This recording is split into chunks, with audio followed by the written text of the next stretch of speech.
அடுத்த செய்தி, ஈரான்ல 100 மொசாதினுடைய உளவாளிகளை அவர்கள் களமிறக்கி இருக்கிறார்கள். எப்போ? 12 நாள் போர்ல. அதுல ஒருவன் கூட யூதம் கிடையாது. அதால முக்கியமானது.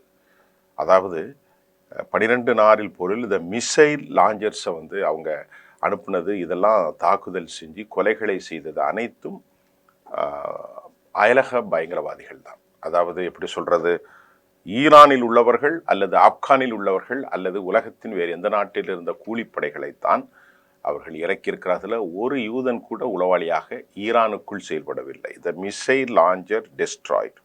அவர்கள் மிகவும் கடுமையான பயிற்சி எடுக்கப்பட்ட வெல் ட்ரைனர்ஸ் மற்றும் பயிற்சியின் மூலமாக அவர்கள் ஈரானுக்குள் இந்த 12 நாள் போரில் missile launcher destroyed defence system of the start of war. Channel 13 இது முழுமையாக பெஞ்சமின் நெதன்யாகுனுடைய ஆதரவான செயல். அவரது செயலை நியாயப்படுத்தும் இந்த சேனல் 13 தெரிவிக்கின்றது, 100 உளவாளிகளை களமிறக்கி இஸ்ரேல் ஈரானுக்குள் இருந்து ஈரானுடைய ஏர் டிஃபென்ஸ் சிஸ்டம், ஈரானுடைய மிசைல் சிஸ்டம், ஈரானுடைய தலைவர்களை